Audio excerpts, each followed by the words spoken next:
South Africa is a treaty member of the International Criminal Court. If Putin comes here in August as planned, your government will be obliged to arrest him. As head of the ANC, do you believe your government should and indeed will arrest Vladimir Putin? If it was according to the ANC, we will want President Putin to be here even tomorrow. You would? To come to our country. But you would welcome Vladimir Putin here right now? Of course we will welcome. A man who is being investigated for war crimes by the International Criminal Court. We will welcome him to come here as part and parcel of BRICS, but we know that we are constrained by the ICC. Putin is a head of state. Do you think that a head of state can just be arrested anywhere? How many crimes have your country committed in Iraq? How many crimes have everyone else who's so vocal today committed in Iraq and Afghanistan? Have you arrested them? You're making a lot of noise about putting a state of working for peace between Ukraine and Russia, and you failed to resolve the war. Where are the weapons of mass destruction? Tony Blair went to Iraq and claimed that there are weapons of mass destruction. More than millions of people have died in Iraq and Afghanistan, and there are no weapons of mass destruction. We know what the war is about. Mr. Secretary General, between Russia and Ukraine, we want peace. That's what is important, so that the world can thrive. We don't have much time left. This has been a popular response to the to the BBC reporter who's been reporting these politicians. But then again, they're not wrong. You say quite clearly, I would arm Vladimir Putin. Yes. You know that the International Criminal Court wants Vladimir Putin to face war crimes charges.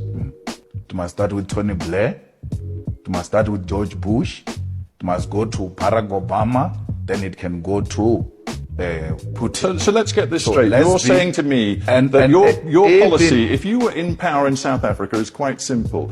That your enemy's enemy, and it seems you regard the US and its allies as the enemy, your enemy's enemy is your friend. Never mind if he's a suspected war criminal. Never mind if the UN and the ICC say they have compelling evidence of Russian war crimes. You don't care. As far as you're concerned, my enemy's enemy is my friend. You're exaggerating, but another point which you don't want me to go there is that Tony Blair accepted that they were wrong about Saddam Hussein to an extent that he did an apology of a thug, right? You have never called for his arrest.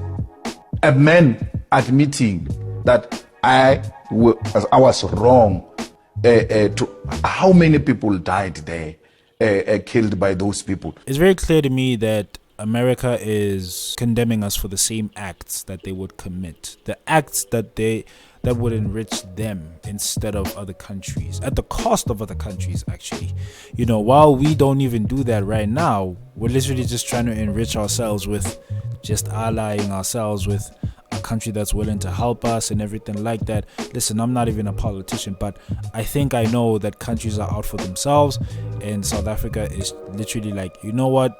It's time we stop being the pussies that people take resources from. America, to be exact, takes resources from South Africa. So it's time to stop that. It's time for us to trade value for value. Do you want Ukraine to win this war? I don't think in terms of winning and losing. I think in terms of getting it settled so we stop killing all these people and breaking down. Can you say if you want Ukraine or Russia to win this war? I want everybody to stop dying. They're dying. Russians and Ukrainians. I want them to stop dying. And I'll have that done. I'll have that done in 24 hours. I'll have it done. You need the power of the presidency to do it. Yeah, he's got my vote. I have no idea why you guys hated that man, but hey, he's got my vote.